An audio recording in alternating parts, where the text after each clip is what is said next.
going on? Welcome to Totally Blitz Podcast. We're about to break down week 4 of the NFL slate, which was fucking chaotic to say the least. But as always, go down and like, comment, and subscribe. I'm Paul Pick'em and I'm joined with. You already know, man. It's your boy Kev, Waterboy Savoy, aka the Dom PY. Always the realest on your screen. But I think chaotic is like not the is an understatement. I think I'm dubbing this year as the NF what the fuck. I think that's a segment we should start doing on the show. NFWTF. Like National Football, what the fuck? Because this shit is crazy right now. Like, what was the stat you were telling me about receivers? The before the show, the receiving leaders through 4 weeks in the NFL. Nico Collins number one, and he has like 100-yard lead on everybody else. Then Malik Neighbors, DK Metcalf, Juwan Jennings, and it's like, yeah, this is exactly as every expert, whether it's fantasy expert, NFL ball watcher, scouts, whoever down the line, is exactly as we all guessed it would be.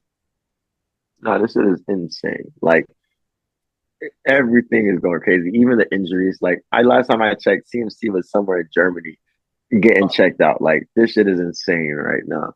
Rasheed Rice just got hurt, but just tore his ACL by Pat Mahomes. Like Maybe it was the first looking like a torn ACL, but then now the images have came back, and it could be a bone bruise, but a severe one or something or a severe sprain, and it could be a 4 to 6 week injury, depending on the next 24 hours what the next results come back. that shit looked painful. That's all I know. I knew I was like, wow.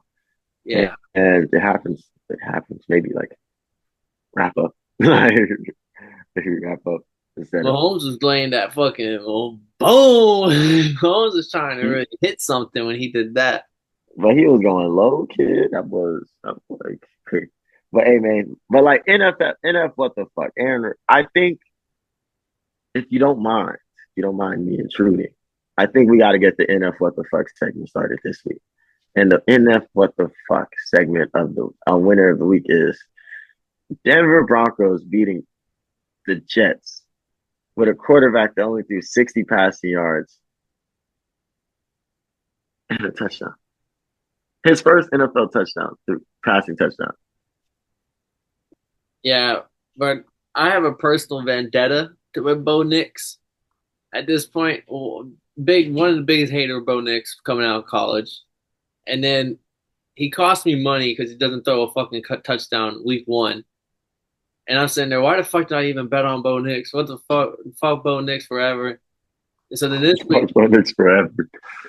this week, like Jets are like one of the last legs in many of my parlays, and Bo Nix once again has fucked me.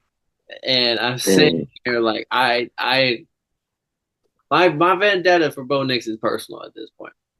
at least we can respect him for his consistency. Yeah, Whenever he gets a chance, he does fuck. But yeah. I was like the game itself though was and terrible. They didn't have a first down in the first quarter. see I think the first down came by a penalty of pass interference. yeah, and to say the least, like this was the hardest game to watch, like from start to finish. It was a long game too. Like it was very long because of how many short drives, a lot of punts. But this was like I don't know if it was just me, but every single drive, I was like, all right, this is where they get it going. This is where Aaron Rodgers and the boys get it going. And they settled for field goals, and like they will get it going to a field goal, and then the last drive, they're there, and then Aaron Rodgers gets sacked, and then on fourth down, game over.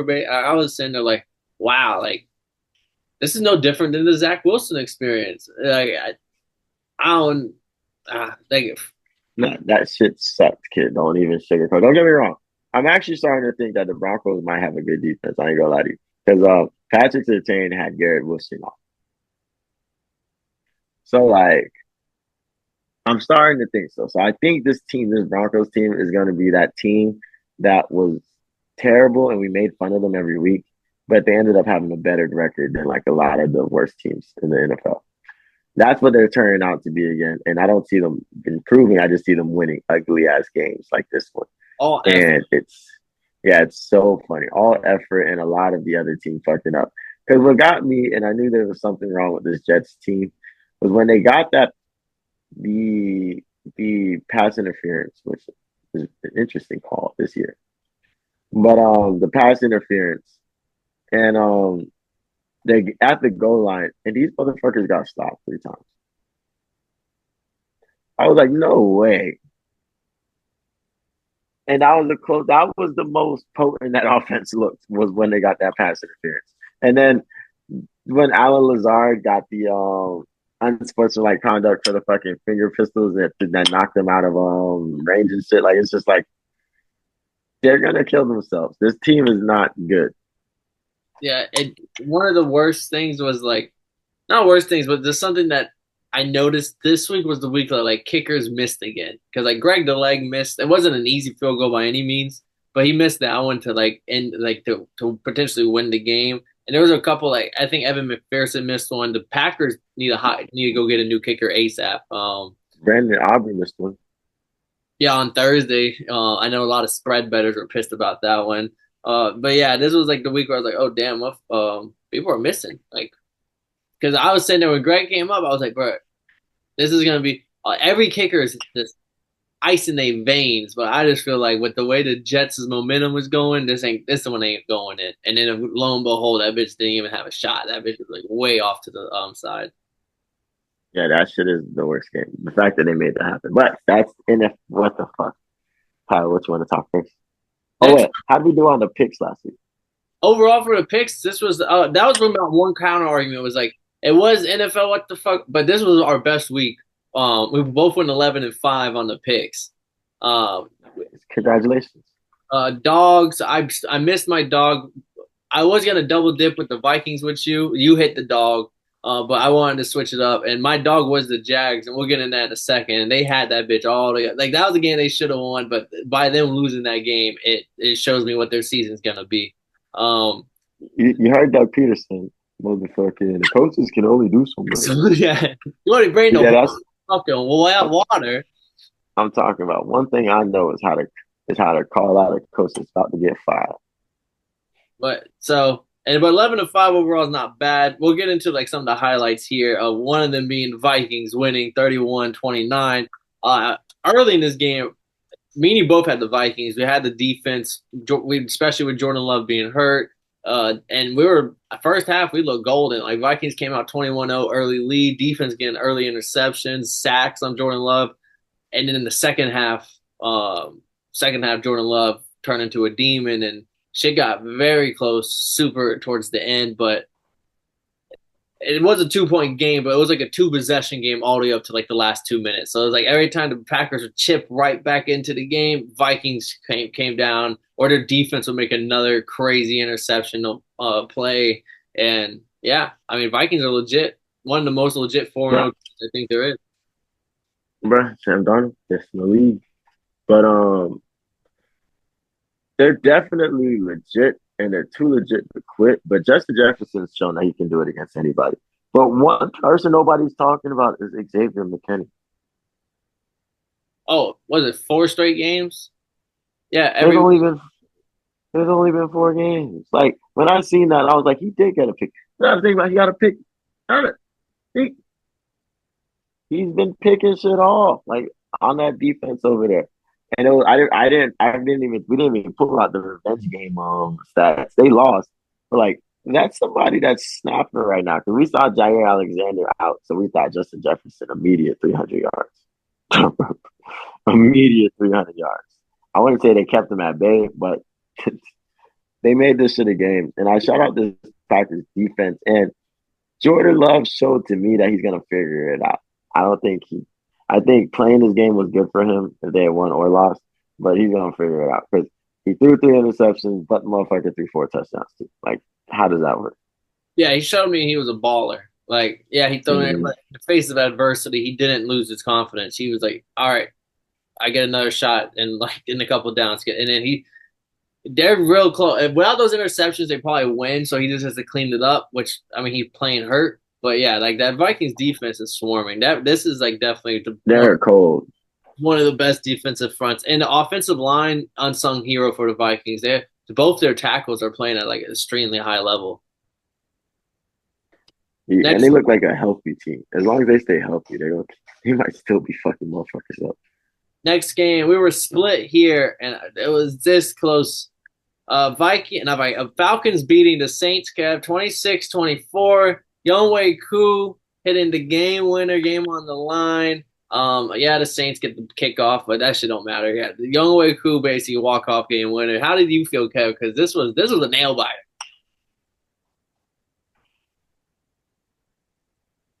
You got to start it off. Special teams wins football games.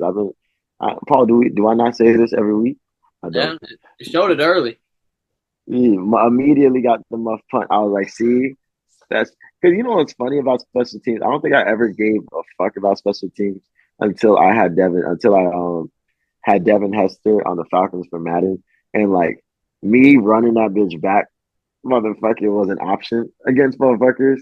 That was when I first looked in. Special teams can low key like put you ahead because like I throw 3 interceptions, but if you take a kickback. And now you got motherfuckers scared to kick it to you. So like what? They over there kicking it. You get a good field range. So that was when I figured that out. So that was back in like 2015, maybe. Fast forward to 2024, and because of Paul and Pat McAfee, I realized the special teams is a sneaky way to win games. And that's how we won this motherfucking game. We started off with the muff punt. And then next defense, Terry Moore. I always forget how to say his last name. Or Armstead Northstead. Yeah, Anderson. My dog Troy Anderson gets number 44 gets the pick. Nobody talks about our linebackers because like they don't do shit much for time. But 44 got the pick and he got 16 tackles, career high. So I think our team came ready to play. I think Kirk and Derek Carr look the exact same. Like their stats prove it. But I think we just had more in the tank. Like when it came to Bijan, okay, y'all stop Bijan, cool. Tyler Algier, handle that. Defense, get the stops when we need the stops. Offense, run that bitch down, and Younghoe Koo kick the longest field goal of your career. Yes, like like it was a team effort, and everybody won. And I think our offense, we still got things to clean up. Kyle Pitts is a nobody, but we're okay with that. He can block. If that nigga can block, that's all I need. Stats don't mean everything. yeah, fucking. I mean, the Falcons won on a straight field goals, pick six, and the muff punt. Showing like, but I'm not even saying that saying like Kirk and them had a bad game. They definitely didn't have the best game. They were kind of slowing out once they passed the 50-yard line. But when it mattered the most in that to get to get into field position for Younghoe Koo, that's the difference between having a Kirk Cousins, even if you don't like him, than a Desmond Ritter. Is like if that's Desmond, that game's over. They lose that game. This is a game last year and the year before they lose because Yeah, Kirk, he throws a pick on that drive. yeah, Kirk right there, seasoned vet, done this drive a million times. He knows what to do with it. At least maybe he might fuck up a week down the road, but like he's gonna win you games and keep you in these games where last year y'all had no shot because y'all didn't have that quarterback status. And you might not think Kirk is elite, but like they won this game because Kirk, well, not just because Kirk, but that crucial fourth quarter drive that Kirk did in like fucking what a minute to get within Younghoe Koo's career long, but still within his range. It was a 58 yarder. So yeah, I can agree with that wholeheartedly, Powell. Just off the face that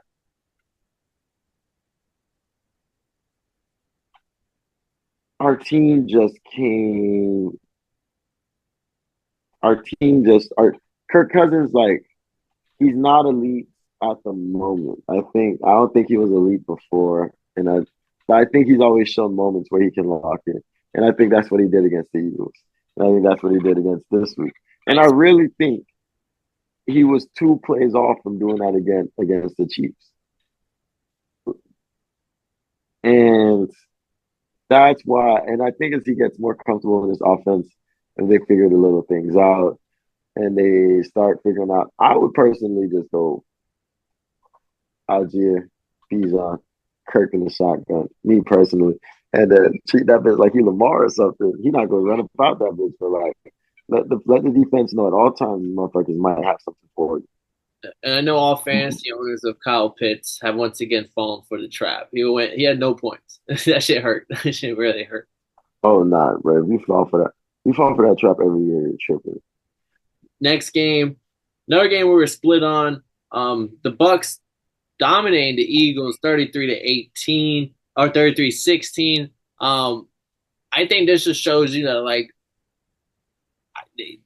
I don't want to say it, but I'm gonna say it bluntly. Like Eagles are fraudulent this year. There was those rumors circulating about the Nick Sirianni and Jalen Hurts weren't on the same page towards the end of last year, especially when they weren't winning games at all. Like they went on that long game losing streak.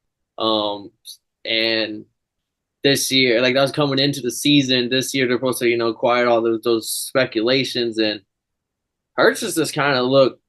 I mean, get rid of AJ Brown, Devontae Smith. I know everybody needs their weapons, but like it's definitely shown. Like 158 yards passing ain't getting it done. Like this guy was a guy that was like the top tier MVP race. He got paid like an MVP front runner. Team has already been to the Super Bowl. Like it's time for you to now the weight's on you, and I feel like they're not looking good. I'm gonna keep pounding this drum until they show me otherwise. But every week, I feel like I'm walking out of the games like, yeah, the Eagles team is not a team I feel like anyone is worried about come playoff time right now. Like they might not even win the division. I mean, yeah, you would think that they would have came in a little harder. This is a team that kind of bust your ass in the playoffs and shit. But I mean, like Baker was I Dyson, Bucky Irvin, the running back was running all over. Like that defense was even getting pounded. I'm not even just gonna put it on Hurts. It was like all yeah, around. I was about to I was about to say I don't know if we can put it just on Jalen Hurts or definitely I think the Bucks are playing good football right now, and it's good because we get to play them fuck niggas next. And Vita Vea's back, bigger than ever. Like this motherfucker, I forget how big he is Big motherfucker. Until I see Jit on film, and I'm like, wow, that's a big motherfucker. We gonna have to double him. But I just think the Bucks are playing great football right now. Their offense is rolling. They're sharing the ball because I think both the running backs had 10 rushes for like 49 yards on some random shit and a touchdown each, maybe. But Baker is hitting his guys. He's finding like he's just doing what he needs to do to get the wins. And I respect the Bucks. I do. I'm looking forward to playing the Woods this Thursday. And I think I at first I wanted to be like Jalen Hurts, you're not doing your thing, but at the same time, I wanted to be Devontae Smith, no Devontae Smith, no AJ Brown. Like that's a big deal, especially no AJ Brown. But I heard on a podcast, the GSP podcast, I heard that shit. They said it's not that Jalen Hurts, it's on Jalen Hurts, but with Pat Mahomes, Lamar Jackson, Joe Burrow, Josh Allen, like these are people we're expecting to find a way. Like you're mobile, you can throw, like maybe you need a little bit better decision making, but like these are people that you're supposed to be in the category with because they get paid like them. Of the QBs, like if you want to be in an upper Mm-hmm. echelon, You gotta win those. You gotta find a way. Like even if you don't win that game, you have to find a way to put your team in position to make it happen. Jordan And Love. that's where my gripe is. Yep, that's a great example. He lost the game, but we're sitting there giving him praises. Like, bro, yeah, he threw 3 interceptions, but fuck, like he put it all out there. Oh no, that's a tough one though, because Malik Willis though, he 2-0. Jordan Love 0-2. Yeah, No, I'm playing. No, but the other big thing is what was the Darius Slay? I gotta take a second to talk to Darius Slay on the Parsons podcast, clowning CJ Johnson Gardner. I'm so fucking tweaked out right now about this shit that can't even get it out. But out there clowning his own teammate with a rival opponent, like one of the biggest rivalries in the sport. And this is what Yeah, that's not good. adamant in NBA zones. Like that's what's killing NBA rivalries and just the passion. Like, and that was just a really bad look. Like 24 hours after the game, and this is what you're doing. And then now even like former Eagle vets longtime Pro Bowlers are even commenting on it and like saying like, imagine if I couldn't imagine like this motherfucker going on a podcast clowning Brian Dawkins with Troy Aikman and Emmitt Smith. Like I wouldn't even imagine what would happen when he came back to that locker room. Like shit like that. I'm just sitting there like, yeah, like I don't know. Does me personally, what are your thoughts on that whole situation? This is my first time hearing this. I Oh, didn't even know really? about that. Yeah, Slay was That's fucked on up. this podcast on Monday, and then they the play where I think Godwin burnt CJ for the touchdown. He brings it up and they play the clip and then they're both laughing about it and they're talking about like how he got burnt like and it was just like wow. That's crazy because you could pull up the film like what motherfucker the third string receiver caught Slay on the slant and made him look like a little boy. Like I don't know, that's kind of crazy because especially like I would have looked like why you doing my man's like that? Why you? I would have said some shit like, oh yeah, he got beat. It happens. But like, why you doing my man's like that? Like, why you don't pull up the play when he patted that bitch down? Yeah, this is and marquee Eagles Cowboys. Like I can understand this is like Giants Cardinals, two teams that really don't have nothing like nothing dope about each other. Like okay, yeah, y'all can be cutting it up. Da, da, da. Yeah, you burnt me, but like I don't know. This is almost like Kate Fade in WWE, bro. You gotta keep that shit in house. You can't be fucking showing that shit to the public. Yeah, that's pretty crazy. And even if y'all do have beef or like you don't like each other, the public don't gotta know that. Next game, Bengals taking care of the Panthers. We're on this. Bengals took care of Um, business. Andy Dalton looked good for a little bit, but like that one game win is all that you only get one game when you come and fill in for the other one. But the Panthers definitely still look better. I think I heard some shit that Andy Dalton was like 2-1 against the Bengals as since coming back now he's 2-2. But I mean they tried. The Panthers, I'm still seeing a much better team than they were 3 weeks ago. Much better. Like Worlds apart. yeah, worlds apart, and they're still bad, but they're better, and I love to see it. And Bengals needed Um, this one. They needed that first yeah, win. and they did it by sharing the ball. Like they got, I think Joe Burrow got a little shaken up at one point because I did see him on my red zone, like holding something. I forget what it was, but they did it as a team. Like that's what I fuck with the Bengals. Anytime they lose, it's usually because like everything looks crazy. When they win, it's usually a spread around game. Like what T Higgins scored, Jamar Chase burnt them boys up the sideline to score. Like Both the running backs. Zach Moss, yeah, Zach Moss. I checked my fantasy bench. Zach Moss got 18 points. I was like, they go what? Joe Burrow even made sure Zach Moss ate. Okay, Chase that's Brown, what you need. the other running back, had two touchdowns, one receiving and one running. So yeah, everyone Nice. a little bit. This is what the It's a, Bengals. This is what the Bengals need because I mean, go now you're 1-3, and someone was saying that like y'all got to end the season like 7-4 or some shit. I don't know, like it's uphill battle from here, so you got to stack every win, and you cannot lose to teams like the Panthers if you have any hope to the playoffs anymore this year. shouldn't have been losing to teams like the Patriots. Yeah, yeah, yeah.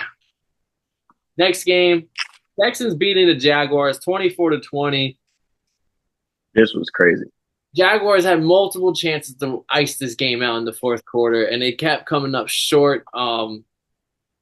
Fucking, I think that the cherry on top was not only did the Texans come down in like the last seconds to score the touchdown, but they throw it to the former Jaguar player, their backup running back, Dyer Orger. I can't even say his last name, but Dyer, and it was like, damn, like y'all lost this game, lost to a former player on the squad, or the former player on the squad scores the game-winning touchdown on y'all, and like y'all played so good, like offensive wise, nah, but your defense did exactly what I said they were going to do. I thought the defense was going to keep Stroud in check without a run game. Check. They even got an interception, a couple sacks. Like they definitely short drives. Nico Collins is just unstoppable. We're finding that out week in, week out. Um, but then And the that's why he's on my fantasy team. Jaguars offense. I said Brian Thomas was going to score a touchdown. He did. I said he's slowly going to become. He's going to be number one receiver this game, and he was what it looked like. But I don't know. But this Jags team might be cursed. You might be. Yeah, you're right. Like Doug P probably is out. I don't even blame Doug P for his loss, but like somebody has to go. You can't go 0 and 4 now, and y'all go 0 and 5 next week. Like something has to change. Media is not going to allow this shit to happen. I mean, they paid the boy there, so he not going. And like you can't bring in other players really. Like I mean, maybe you can. We'll talk about it later, but like Devontae Adams is a name that's on probably getting traded. He probably played his last snap as a Raider, so that's something to keep in mind. Shannon Sharp said that shit like Sunday like night after the game. I was like, what the fuck do these niggas know that I don't? And when I got that notification, I was like, oh, these niggas really know what's something we don't. About two But the day before the notification, Kyle showed me a trade about for Devontae Adams. I said I'm like I would take Devontae Adams like because your trade like you would win that trade, but I was like he just might not play for the next couple of weeks, but he might also end up on like a team like the Chiefs or some shit. Like so, you could run it all or risk it all because he's not playing for the Raiders no more. And he's like, "What are you talking about?" And then the thing came out about I told him, I was like on Twitter or Instagram, the coach liked the post saying that Devontae Adams probably would not play another snap for the Raiders. oh yeah, that is what it was. Then 24 hours later, 48 hours later, now it's open market. They're calling teams to see what could they want, and they want a second round pick if they were to trade him. Like all of that's now circulating. I respect it. I forget that Devontae Adams had 1,500 yards his first year with the Raiders. Yeah, damn near career year because he had his highest average. I was literally looking at stats yesterday. It was like he averages like 11 yards per catch throughout every year on the Packers, but then the year on the Raiders was like 15 point something. He had like the 1,500 yards. I was like, damn, he low key had statistically, arguably his best year in the first year with the Raiders. Does not the Hell yeah, but I respect the Browns in this game because they tried to win. I will say that when they were scoring them field goals in the second or fourth quarter. But the Browns have just showed that they're just not gonna do much in life the with the way Jags that this team is or playing. we're talking about the Oh, Jags I'm tripping. Why did I think we were talking Browns Raiders? I forget what because said the we were Jags. talking Devontae Adams, but we can keep it moving. Mm-hmm. We got kind of sidetracked there with Devontae Adams. Colts, we're both wrong here. Colts beat the Steelers 27-24. Um, Justin Fields tried his best in the second half to bring this game close. I was hoping because like the Steelers defense did they thing to at least slow him down in the second half, but Joe Flacco. I mean, if that was Anthony So Richardson, Flizzy, if that's Anthony Richardson, I think Steelers get the dub. But hey, you don't bet against Joe Flacco. so Flizzy, but Joe Flacco's is like 8 days older than Anthony Richardson's mom or some shit. He said that bitch in the interview. Like it's crazy. But I mean Anthony Richardson comes in, he throws 3 passes, 4 yards, 4 passes for completes 3 of them for 71 yards. He goes for the run, gets the hip injury, throws out the game. And the shit is crazy because I remember watching this and the announcer, when they put him back in the game, the announcers are like, there's no way these motherfuckers are pulling RPO. And I think they pulled a goofy meme on this Paul. He's like, oh, motherfucker. I forget what's his fucking, what's his, Shane Steichen maybe? Is their offensive coordinator's name? They might have Steichen now. But he's like, oh, you want to see me run an RPO? I'll fucking do it again. Like, and then this nigga gets one hit and it's like, yeah, he's done. But ran him right into the dirt. Like fucking. I was like, I don't understand the play calling on that one, but it's not my job to. But Joe Flacco comes in and changes this game completely. I think, how the fuck did the Steelers defense not allow this offense to eat even a little? Because that's what was pissing me off in the beginning of the game. I'm like, yo, they're just not getting off even at all.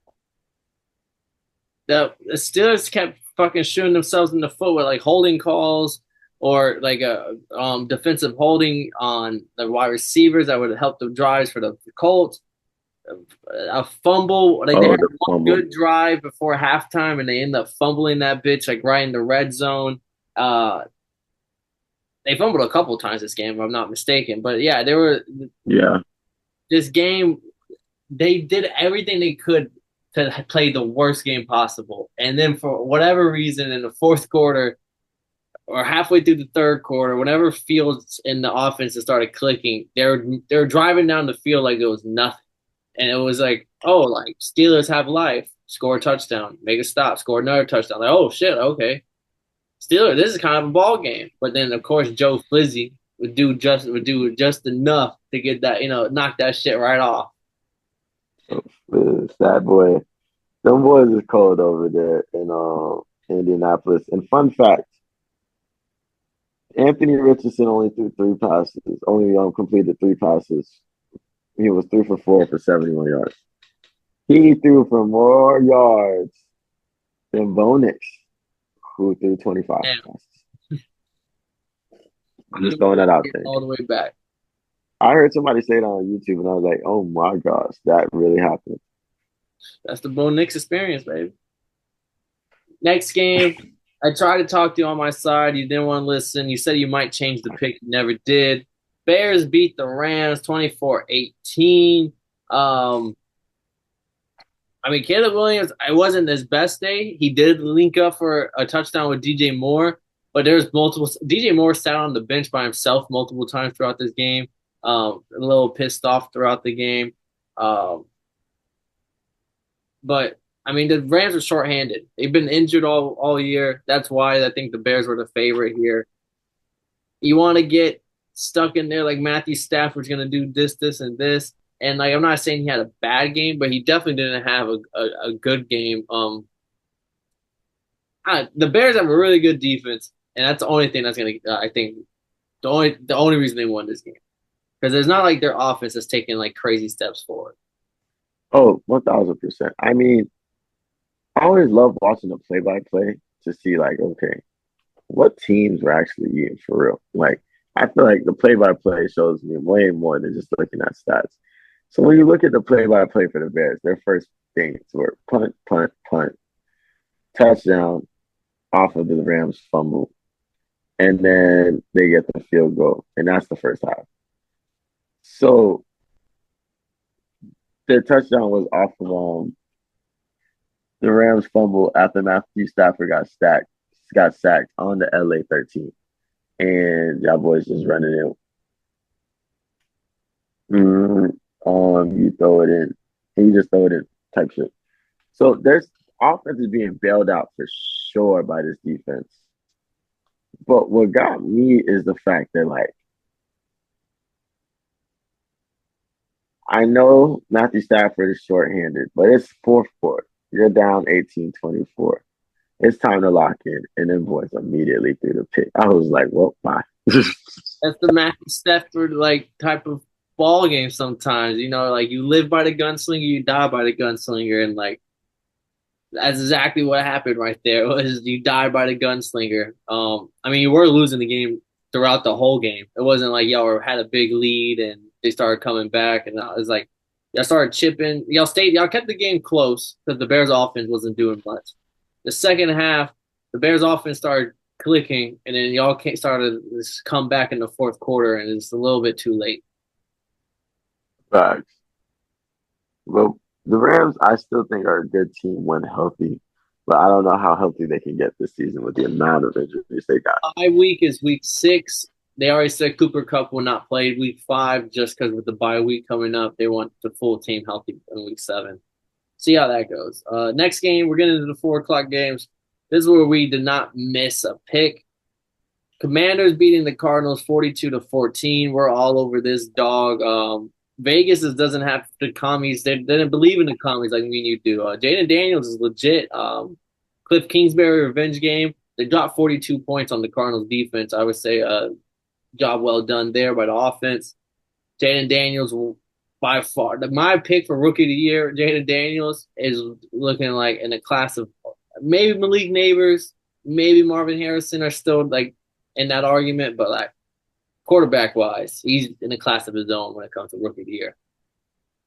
Oh no, James Daniels can't be fucked. All he has to do is stay healthy because this team looks great on offense this game. I mean, there are points in time where you felt like Kyler and them were gonna attempt to like make something at least shake, but no. I think their team. Let me look at the play-by-play. I want to say they were Kyler, so efficient. Kyler was not running the ball. They kept his ass boxed in, which I think was the biggest part for the defense for the Cardinals. Was like not Cardinals for the Commanders was like do not let Kyler run the ball because that's how he extends drives. If we had third and like 7, nobody's open, but nobody watched Kyler, so Kyler got out of there. And now it's another first down.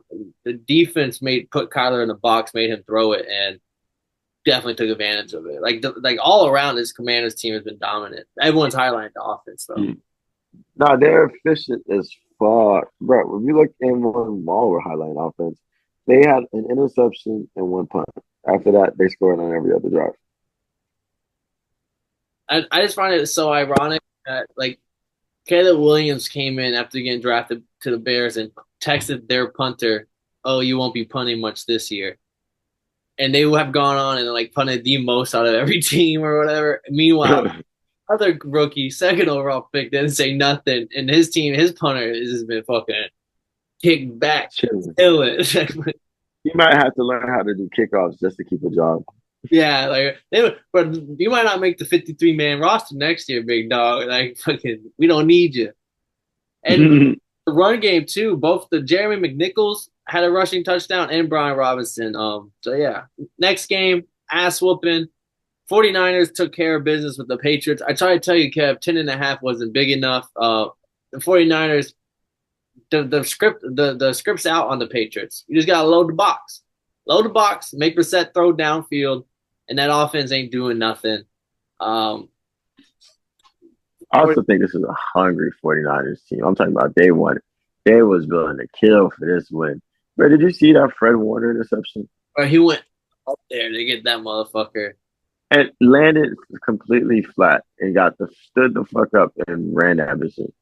People are using that clip for now, like oh, Madden's not real. Fred Warner could never jump that high for an interception, and now they're like showing that clip, like, bitch, shut the fuck up. Madden is as real as it gets. But everyone wants Drake May to come in, but the Patriots are being adamant. Our O line sucks. Jacoby Brissett is willing to die back there. We're not putting our rookie to die back there. That's real. And shout out to a kicker real quick. Joey Slay, 63-yarder for the Patriots to go into halftime. I don't know if it's Motherfuckers going for it. Motherfuckers going for it on 60 is crazy. like it's normal. Like it's fucking 60, not much time left. Yeah, I might as well just kick that bitch. Next game, Kev, I tried to tell you. Oh, no, mind. I did tell you. You came on the right side. Raiders beating the Browns 20-16. Deshaun Watson. I almost didn't do it. Yeah, you were looking at the Browns defense, but I'm trying to tell you, but Deshaun Watson, that 40 million is looking worse and worse week by week, bro. Like that, this is one of the worst offenses in the league. At least Daniel Jones and them boys kind of get some highlights here and there. They got Malik Neighbors. Like Malik Neighbors adds some drip to that offense. You can like spice it up with Malik Neighbors. Without Nick Chubb, this Browns offense ain't shit. I mean, they said he's back practicing this week. Limited, but he's back practicing. But nah, this Browns offense is atrocious. And it's funny because like 80% of the game is Deshaun Watson just yelling at his offensive lineman and then giving them pep talks on the sideline. Ain't working. But this Browns team was relentless. I forget who was it that they couldn't stop. But there was this Was defensive it the pass running rush. back for the Raiders? Because there was a couple. Because there was a couple running backs every now and then. Yeah, like Trey Tucker ran one in for a touchdown. Then all of a sudden I turned back and it's like DJ Turner ran one in for a touchdown. And then Allison Madison broke one for 20 something yards. And then like Zamir White was cutting up from hook. I was like, how many fucking running backs do y'all got? What the fuck? Like, Y'all are just going through the whole depth chart. Yeah, I mean, not facts. But shout out. This was a good one for the Raiders, even though they might have lost Devontae forever. Shout out the Raiders on getting this W. And I feel like they were up and they had to hold off this win because the Browns were really going in. I don't I remember how this one ended. feel like a Devontae trade might help them. If they can get like a first or some seconds for him, like you're not winning anything now. You might as well get some like capital and go like build some. Like the Jimmy G signing did not work out, and like y'all been fucked since. Like y'all need to go get some assets and build. Next game, Chiefs beating the Chargers 17-10. Some of the biggest takeaways is Rashee Rice potentially out for the year, potentially could only miss up to 4 to 6 weeks. Um, Mahomes can lay a mean hit stick. And then Carson Steele, the rookie who looked like was going to be the next Pacheco for them boys, he fumbles again, and they put that boy in the doghouse. That's more for like fantasy owners because like I'm a Carson Steele owner, and I was like, yeah, this is about to be a fucking pan. And then now he's not touching the ball at all. Chiefs find a way to win 17-10, but the Chargers in Chargers fashion keep it close. Yeah, facts. I mean, the Chargers had a chance to win, but the Chargers are banged the fuck out too. Justin Herbert isn't doing well. Motherfucking, they got some problems, some injuries on the line, I believe. So I respect this game. This was a really good game, and it showed effort from both sides, showing that neither of these motherfuckers is gonna lay down and let niggas just walk all over them. And fucking who was it? Oh, Travis Kelce. He finally had himself a normal Travis Kelce type of day. Well, what he did, I didn't even check. He didn't go crazy. It was 7 catches for 89 yards. Like he finally had a Travis Kelce performance. Then we had the primetime game. We're all over this. Ravens beating the Bills 35-10. I didn't expect it in the way it was because this was a good old fashioned ass whooping. And ran all over them, ran down their throats. They got that boy Derrick Henry leading the fucking league in rushing again. When's the last time you heard that? And more than anything, motherfucking, he has the most career yards in the last 4 games. In the first 4 games since 2015 or 2017. And you know who has the record? Who? Derrick Henry with 510 yards in the No, first but four see, games. I'm not shocked because I remember there was a year where he went for like 260 1 week and then like 215 another week, and it was just like, what the fuck? No, he's a monster. He's a monster. So when he is running and they do have him in a comfortable, they have him in a scheme that's comfortable for him because they keep screaming that he's an eye back. They need to put him in the eye. I'm like, I didn't know that that was that big a deal, but it makes sense because I'm not used to seeing Derrick Henry back there on the shotgun on the side of somebody's hip. So when the Ravens can run the ball, the Ravens are probably the most dangerous team in football, especially when they're playing defense and can guard up. But this game showed out more to me that the Bills are exactly what I thought they were. Really fucking phenomenal dudes, great fucking football players. But when they run into a bad stylistic matchup, oh, they shutting down people like the Chiefs, people like the Ravens. Like anytime they run into something that's bad stylistically for them, oh, they shut down. There's a statistic I saw it flash. Someone said it. And it said it was something like Josh Allen is like 1-4 against Mahomes, Burrow, and Lamar, or something like that. It might just be Mahomes and Lamar. But it was just like it goes with what you're saying. Like once you run into like the other guy that's considered an elite quarterback in that echelon with you, you just haven't really won those games. Derrick Henry though, he needs 18 yards to hit 10,000, and he needs one touchdown to hit 100. So Hmm. 18 yards for 10K and one touchdown for 100. Derrick Henry arguably going to be the last Hall of Fame running back that we got. So just pay attention to that. Oh, and I forgot, before we get into Monday night, I forgot to say this. Shout out Jayden Daniels. A little fact came out. He has more scoring drives this year than he has incomplete passes. Oh wow, nice. On the Monday night, I got to accept it, bro. Dolphins losing like more like worse than bad, like this out atrociously bad. 12-31, our offense looks terrible. Like they for this is this the only thing, the only silver lining I have to this is like to everyone that says Tua is such a bad quarterback and da da da da. This is the result of when you don't have Tua back there. Like this is the offense, the same offense that was the most electrifying offense in the world. Can't even put up like we put up 100 yards into like the fourth quarter is whenever we finally cross like the 100 yard line. Yeah, this offense is terrible. And on the other side, Will Levis probably lost his starting job. Mason Rudolph came in there, sliced and diced, and the Titans looked a lot better with Mason Rudolph. How did you feel about this Monday night game, Kev? Oh man, I was shook as fuck when I seen that. I was like, yo, why are the Titans busting ass like that? Because it was one thing for the Titans to win. I was okay with that.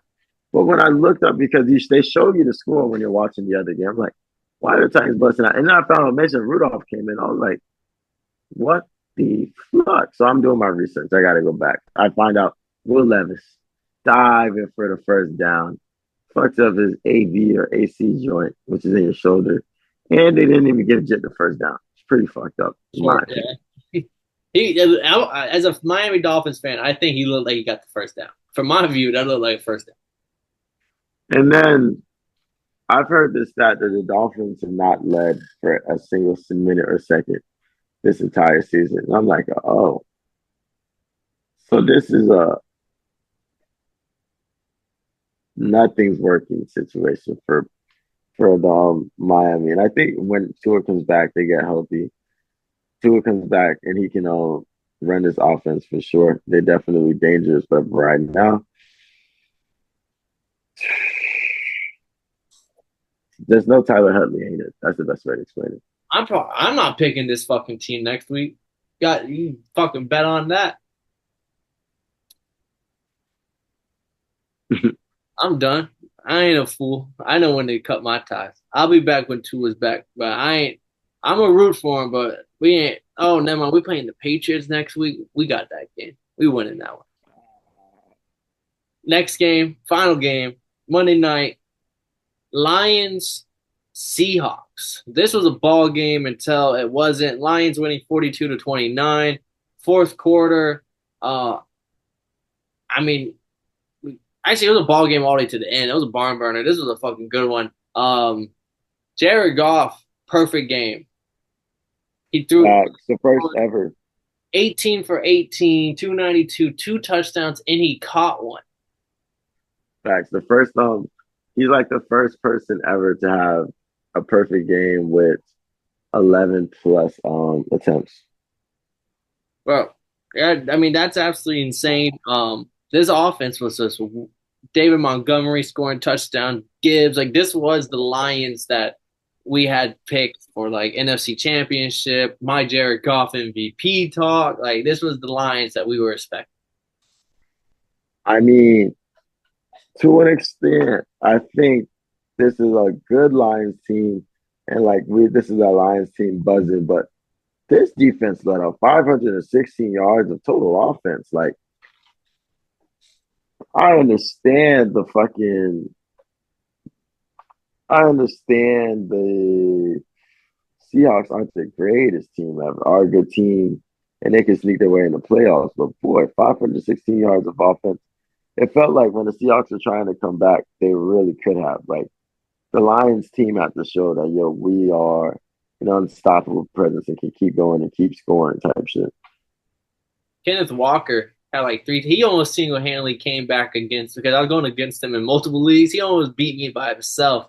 Thankfully, settled down some in the fourth. But yeah, no, you're right. The defense definitely. Other like there's some highlights on defense like Kirby Joseph, Aiden Hutchinson, Jack Campbell. But then there's definitely some lowlights like Taron Arnold, the rookie.